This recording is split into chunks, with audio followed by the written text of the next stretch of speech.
Welcome to Tick Drop Watch Everything. Find us at tick-drop.com and on all podcast platforms. And welcome to the deep dive. I am so ready to get into this today. Oh man, me too. I mean, we are tackling arguably the absolute holy grail of high-end horology today. Yeah, it's the crown jewel, right? The ultimate flex in watchmaking. Exactly. So to really set the stage of this, I want you to picture something. Imagine you're standing in a workshop in Paris, okay? Okay, I'm there. It's 1795. The French Revolution has just, completely reshaped the world outside. But inside this room, it's just quiet. It's super dim. Right. The air smells like heavy brass polish and maybe a little bit of whale oil, which, fun fact, they used for lubrication back then. Yeah, standard practice at the time. Right. So there's this workbench just absolutely cluttered with tiny microscopic gears and coiled springs. And leaning over that bench is a literal genius. But he is deeply, deeply frustrated. We're talking about Abraham Louis Breguet, right? The one and only. I mean, he is basically the absolute godfather of modern horology. Like, arguably the most important watchmaker to ever live. For sure. And Breguet is sitting there staring at a pocket watch, battling this invisible universal force that is just ruining his life's work. Gravity. Yeah. The ultimate enemy of timekeeping. Because if you think about it, pocket watches spend most of their lives sitting completely vertically in a waistcoat pocket. They just sit there in one orientation all day. Right. They aren't moving around like a wristwatch. Exactly. Yeah. And because of that, gravity's pulling downwards, but unevenly on the balance wheel. Which is a massive issue because, the balance wheel is what regulates the time. It's the beating heart. Right. It's oscillating back and forth, trying to keep this perfect, steady rhythm. But gravity is acting like a drag weight on one side of it. I mean, think of holding a rope with a heavy weight at the end of it, right? If you spin it like a propeller in front of you, the weight drops super fast with gravity, but then it struggles to climb back up on the other side. Yeah, it takes more energy to pull it up. Exactly. That's exactly what was happening inside these watches. Yeah. It completely messes up the accuracy. So Breguet is sitting there staring at this problem, and he asks this genuinely crazy question. What did he ask? He thinks, what if the balance wheel could somehow be in all positions at once? Oh, wow. That's a brilliant thought exercise. Because if the watch is stuck in one position in a pocket, how do you make the internal mechanism experience every position? Right. It's kind of like, it's like cooking a rotisserie chicken. A rotisserie chicken? Hear me out. If you leave it still over the fire, the bottom burns and the top is raw. Okay, yeah, I see where you're going. But if you slowly rotate it, the heat is distributed perfectly.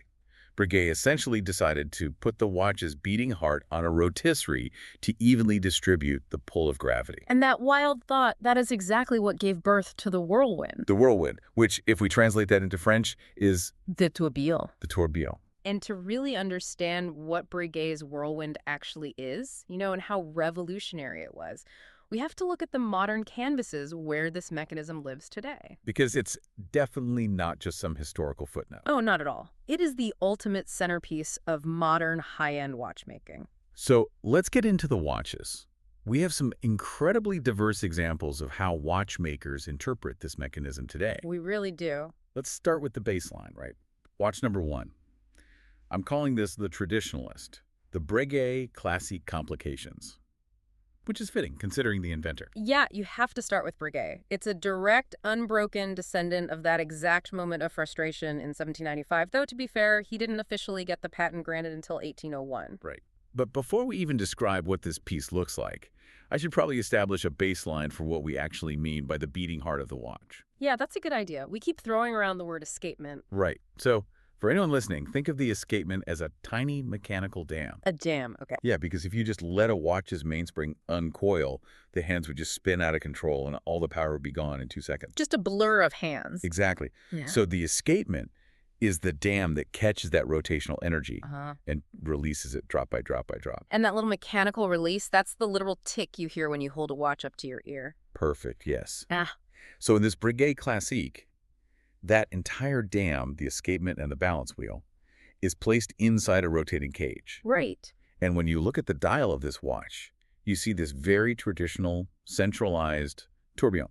It sits right there at the bottom of the dial, doing its little 360-degree dance. It's beautiful. You have that classic coin edge case, the textured guilloche dial. Oh, the guilloche is stunning. Yeah, and then this mesmerizing mechanical heart just spinning right out in the open. It honestly feels like wearing pure history on your wrist. But and there is a but here the traditional Breguet is gorgeous, but that metal cage has structural bridges holding it in place from the bottom and the top. Right, it's locked in. And that top metal bridge kind of blocks your view of the beating heart. Which brings up a really fascinating design problem. Because if the whole point of putting a tourbillon in a modern watch is to watch this mechanism, how do you get that top bridge out of the way? Exactly. And that's what Blancpain figured out, which leads us perfectly to the second piece we need to look at. I like to call this one the exhibitionist. It's the Blancpain Villeret tourbillon. Oh, man. This watch, this is where the engineering just starts violently showing off. Absolutely. What Blancpain did here is they utilized what's called a flying tourbillon. Flying. Yeah, flying. So in that traditional Breguet we just talked about, the spinning cage is locked in between two plates, top and bottom. But a flying tourbillon is cantilevered, meaning it is completely supported only from the bottom. So there's absolutely no metal bridge blocking your view from the top. None. They completely strip away that top bridge. So when you look at the dial, the entire mechanism appears to literally fly around its central axis. It just looks like it's levitating in thin air. Exactly. It completely removes the visual barrier so you can just watch the magic happening unbothered. Which is such a massive flex of engineering if you think about it. Just holding all that moving mass from one side while it's spinning and absorbing all the shocks of daily wear. It shouldn't work. It really defies logic. But then, oh man, then we get to the third watch. The Modern Rebel. The H. Moser & C. Streamliner Tourbillon. I knew you wouldn't be able to resist bringing this one up. I can't. It's the ultimate aesthetic clash. So you have this sleek, retro, futuristic case made of warm, incredibly rich red gold. Beautiful case. But then the dial. The dial is made of Vantablack. Oh, Vantablack. Yeah. For those who don't know, Vantablack is this insane material used in astrophysics and aerospace engineering. It's made of millions of microscopic carbon nanotubes. And those tubes are specifically designed to trap light. Yes. The light goes in, bounces around the tubes, gets trapped as heat, and literally never reflects back to your eye. It absorbs like, what, 99.965% of visible light? Exactly. It doesn't look like black paint. It looks like a literal void, like someone somehow trapped a black hole under the sapphire crystal. It messes with your depth perception. It really does. And sitting right at the bottom of that void is this gold, spinning, breathing tourbillon. The visual contrast is just striking. You have a 19th century mechanical solution floating inside a 21st century aerospace material. That's poetry. It is. But what a lot of people don't realize is just how much of a total nightmare Vantablack is for a watchmaker to actually work with. Because it's super fragile, right? They're incredibly fragile. If a watchmaker accidentally touches the Vantablack dial with a tool or, even just a gloved finger, those carbon nanotubes crush instantly. Oh, wow. And you can't wipe it clean, you can't fix it, the dial is completely ruined and has to be thrown away. That's terrifying. Right. So they are mounting this hyper-complex spinning mechanical cage over a dial that they basically cannot touch under any circumstances. It's insane. So, okay, here's where it gets really interesting for me. I kept getting stuck on the actual physical how of this mechanism. The mechanics of it. Yeah. Yeah. I have to admit, I was a bit confused at first. Let's slow down for a second. We've established that the power source of the watch, the mainspring, is locked into the chassis. It doesn't move. Correct. But this tourbillon cage is constantly spinning in circles. How does the energy get from a static spring into a spinning cage without all the gears just grinding to a halt or tangling up? That is the million-dollar question, and the answer is actually brilliant in its simplicity. Okay, lay it on me. To picture this, if you look down at your own wrist right now, assuming you're wearing a mechanical watch, deep inside that movement is a gear called the fourth wheel. The fourth wheel, got it. Usually that fourth wheel turns and pushes the escapement, but in a tourbillon, Breguet locked that fourth wheel to the base plate. It does not move. It bolted down. Exactly. It just sits there, an immovable ring of gear teeth. Okay, so the track is totally fixed. Yes. And the tourbillon cage sits right above it. And because the escape wheel, that tiny dam we talked about earlier, is mounted inside the rotating cage, its little pinion gear drops down and touches the teeth of that stationary fourth wheel. Ah, I see. So because that fourth wheel refuses to budge, the escape wheel has no choice but to rotate as it gets pulled along the edge of it. You've got it. It's being dragged along those fixed teeth, and that dragging motion forces the escape wheel to spin. That is so clever. And that spinning is what powers the tiny drops of energy creating the tick-tock. It is a perfectly closed loop of kinetic energy. The cage's rotation powers the very escapement that regulates the cage's rotation. Wait, hold on. Let's think about the physics of that for a second. If this cage is rotating and a standard modern movement beats at, say, 21,600 vibrations per hour, Which is pretty standard, yeah. that means this entire cage is stopping and starting 6 times a second. Yep. 360 times a minute. It is a violently aggressive environment inside that watch. You are taking a metal cage, housing incredibly delicate moving parts, and you are aggressively starting and stopping its momentum 6 times every single second. It's like driving a car, flooring the gas pedal, and slamming the brake 6 times a second. I mean, the wear and tear should just tear the metal apart. It absolutely would if it weren't engineered to an impossible standard. The cage must be unbelievably light-like, we're talking fractions of a gram here, yet it has to have high inertia to keep the rhythm stable. Which is a huge paradox. Right. And furthermore, the cage itself must be perfectly poised. Poise meaning balanced, like balancing a car tire at the mechanic. Very similar concept, yeah, but on a microscopic scale. If one side of that tiny cage is heavier than the other by even a fraction of a milligram, the whole spinning assembly will wobble. And a wobble is bad. A wobble is fatal. If it wobbles, you've just ruined the very timekeeping accuracy you built the Tourbillon to fix in the first place. Right. But why is that so difficult to achieve? We're talking about tolerances that are practically invisible to the human eye. Why does balancing that tiny cage take so much effort? Because the margin for error is exactly zero. Broadly speaking, the industry tackles this problem using 2 completely distinct philosophies. You have the artisan approach and you have the industrial approach. Okay, let's unpack the artisan approach first. Look at something like Patek Philippe's 10-day Tourbillon. Oh, incredible watch. It is pure, uncompromising artisan craftsmanship. In this approach, a master watchmaker spends hundreds of hours sitting at a bench, looking through a magnifying loupe, and manually poising the cage.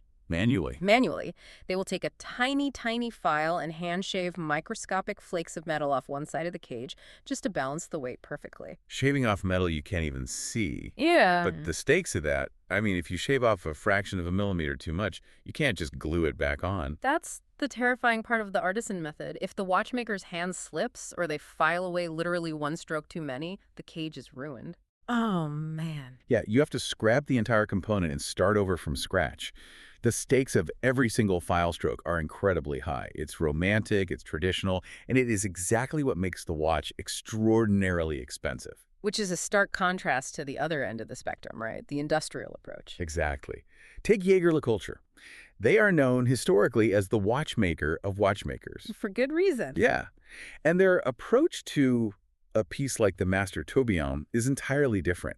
They utilize ultra-precise, modern, multi-axis, computer-guided manufacturing. It's very high-tech. Very. They machine the parts so flawlessly from the very start using advanced alloys and lasers that the components are theoretically perfectly balanced the moment they come off the production line. So they completely eliminate the guy with the tiny file sweating over the workbench for 3 weeks. They engineer the human error right out of the equation. It requires minimal manual adjustment. Both approaches are brilliant, obviously, but they represent 2 totally different philosophies of problem solving. That makes a lot of sense. But real quick, before we move on to what this means for us today, I need to clarify a massive misconception in the watch world. Oh, what's that? People constantly call the Tourbillon an escapement. It's not an escapement.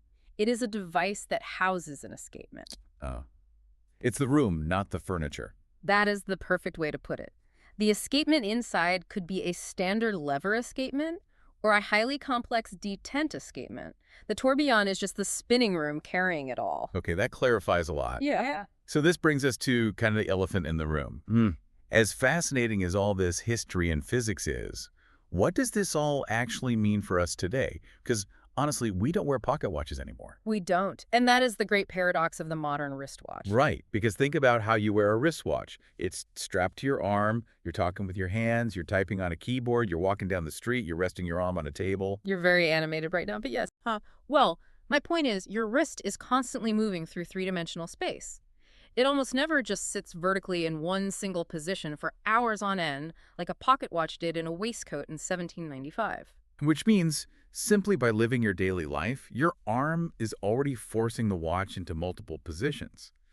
Gravity is naturally being averaged out by your own physical movements. Therefore, putting a highly complex, incredibly fragile mechanism designed to average out gravity into a wristwatch that already averages out gravity is, well, from a purely functional timekeeping perspective, largely pointless. It is entirely functionally pointless. Pointless for timekeeping, sure, but But if we connect this to the bigger picture, it's pointless in the exact same way the Mona Lisa is pointless, Yeah. or, the International Space Station is pointless. oh, I really like that framing. Right. It is engineering for the pure sake of engineering. Today, putting a tourbillon in a wristwatch isn't about solving Breguet's problem from 1795 anymore. It's totally evolved. It's a visual flex. It's a mesmerizing, gravity-defying heartbeat on the wrist that showcases the absolute pinnacle of human craftsmanship. It's a brand boldly stating, look what we are capable of doing just because we can. It really is the ultimate romantic gesture in watchmaking. You are keeping a functionally obsolete solution alive purely because it is so incredibly difficult and so objectively beautiful to execute. Exactly. You're wearing a kinetic sculpture. It's art that just happens to tell the time. Okay, which brings us to the most important question of the day. The verdict. Oh boy. Out of all the incredible tourbillon we just deep dived into, the highly traditional caged Breguet, the cantilevered flying blank pane, the Vantablack Moser, the artisan hand-filed Patek, or the laser-precise industrial JLC, which one are you putting on your wrist to walk out of the bar today? Oh, that's so tough. I mean, they all represent such different peaks of horology. You got to pick one. Fine, if I have to choose just one to walk out with, I am defending the blank pane Villeray. The exhibitionist. I have to, because that cantilevered flying tourbillon, completely removing the top bridge, it just removes all the visual barriers to the engineering. It really is stunning. If the entire point of a modern tourbillon, as we just established, is to be a visual flex, why hide it behind a structural slab of metal? I want to see the escapement breathing. I want to see the whirlwind unobstructed. What about you? I hear you, and I totally respect the logic of wanting the clear view. But for me, I am absolutely claiming the H. Moser & C. Streamliner. The modern rebel. I cannot get over the visual impact of that watch, taking this incredibly ancient, hyper-traditional whirlwind mechanism and sinking it into a dial made of fragile, infinite, light-absorbing Vantablack. The contrast is just too cool to pass up. It's a very dramatic watch. It's like watching a mechanical fire burning in the middle of deep space. Right. It's modern, it's weird, and it knows exactly what it is. It is a stunning piece. I definitely can't argue with that visual. But, if we look at both of our choices and the direction of the industry as a whole, it leaves us with something really fascinating to think about. What's that? Well, if we've reached a point where our most revered, our most expensive complications are functionally unnecessary for actually telling time, it raises an important question. Yeah. Are the master watchmakers of tomorrow going to stop trying to tell time better and entirely focus on just putting on a better show? That's it for today's Tick Drop. Find more at tick-drop.com, and we'll see you next drop.